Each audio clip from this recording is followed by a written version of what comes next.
Gosh, I can't remember that far back. Because you were married in 45, right? And then you had Aunt Wattie, Yeah. Mariola, But here, right? Yeah. but we Down in you ought to hear the before we were married.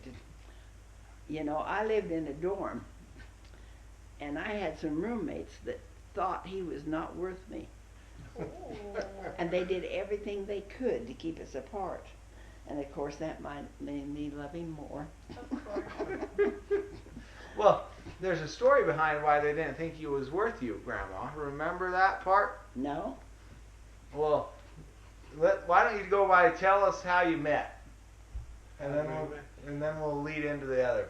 We met At BYU. Had a. There was the housing was terrible. I lived in a dorm that was an old garage. They didn't have any eating facilities in her dorm. So we went to the Joseph Smith Memorial Building. In the basement, they had a cafeteria, and we were assigned to go down there for our meals. She was. I just went because I And was hungry.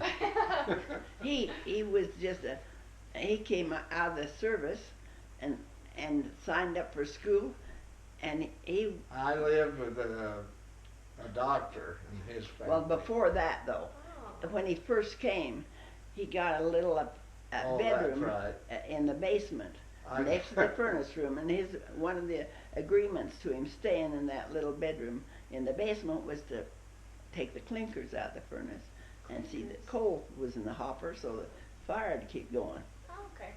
In those days, you had to put little coal, you know, there was some ground up coal, I call it. It was all in pedals like this, into a hopper, and then it would feed into the furnace and keep the furnace going. Mm-hmm. And you call clinkers something, but in our generation, that's not necessarily translatable. Clinkers is just the dregs, right? The leftovers.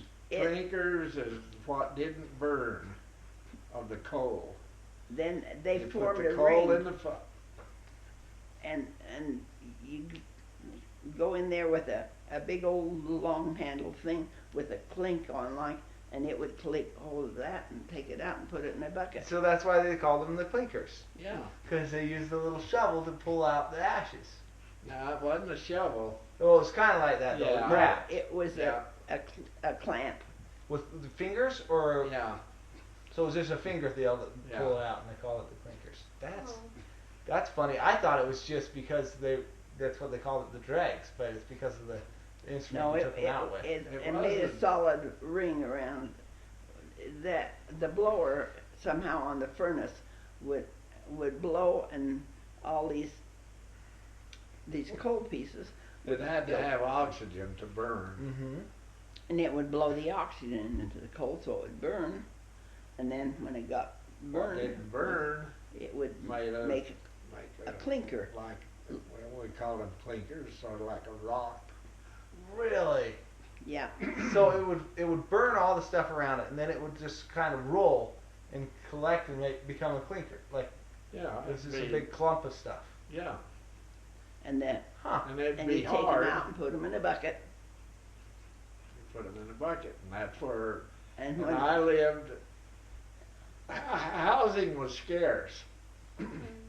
real scarce. So the BYU, their housing department, had a list of all the people in Provo that would furnish or have a room or a bed. In my case, it was just a bed.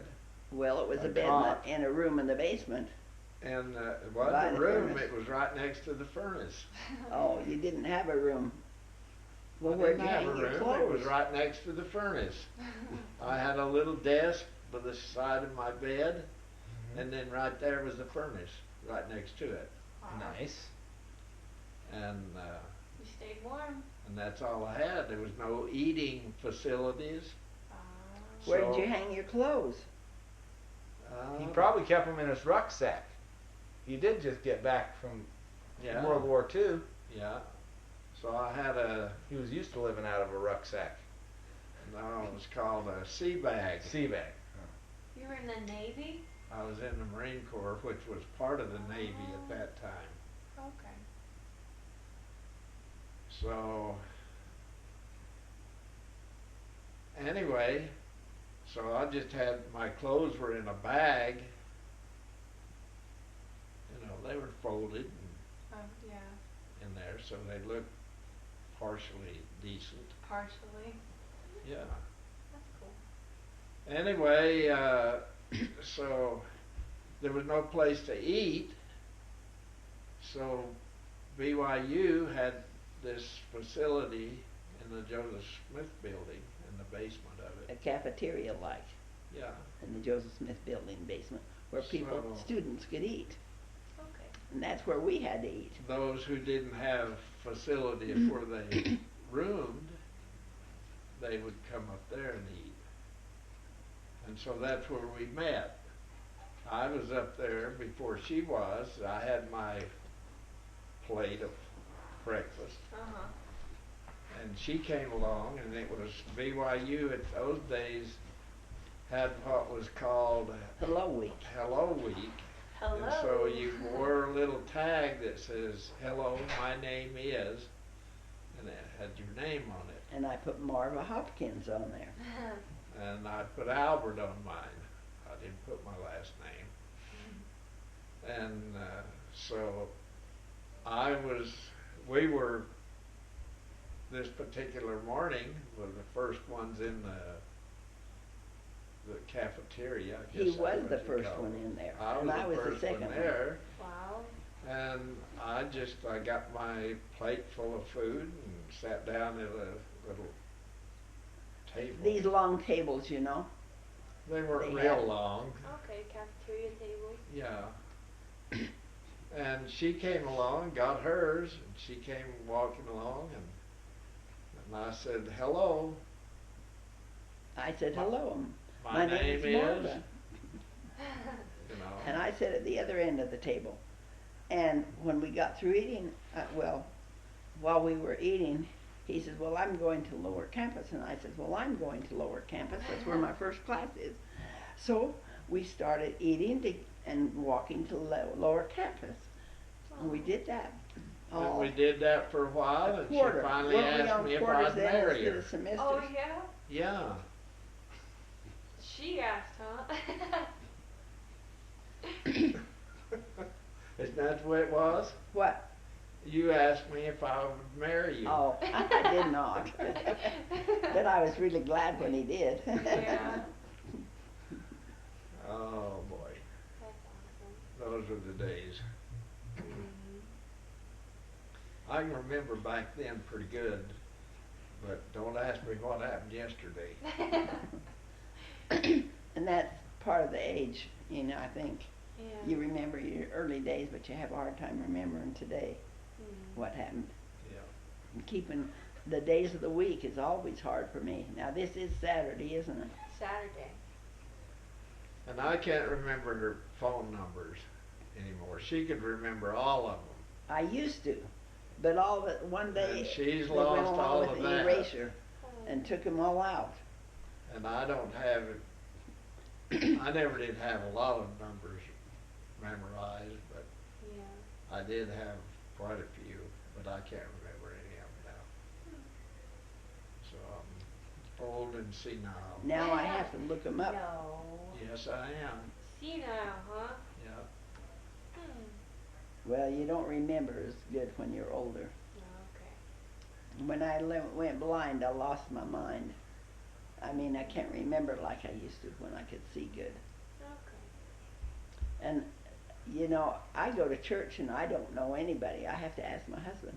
Or sometimes somebody comes up and speaks to me. And usually I can recognize them by their voice or their mannerism or something. But Okay. I can't see people at church and know who they are. Yeah. Sorry, my employees, they think I'm an ATM. No. ATM, huh? No, there's just snow going on. And so, What? it's snowing up there in Rexburg. Oh, good. And I he's like taking snow, care of don't the you? sidewalks. No. My students are. That was one of them trying to figure out what he's doing. I know, he was trying to put his time in. He worked He's been working all morning, so. He works for you, huh? Yeah. I think I had 5 or 6 kids come in today. I'm not sure. But I just called one of them and said, call everybody in. I'm out of town. Now, where did we get to in that story? Did you finish it? Where were you? Yep. Where No, we did you didn't leave? finish it. We're still here.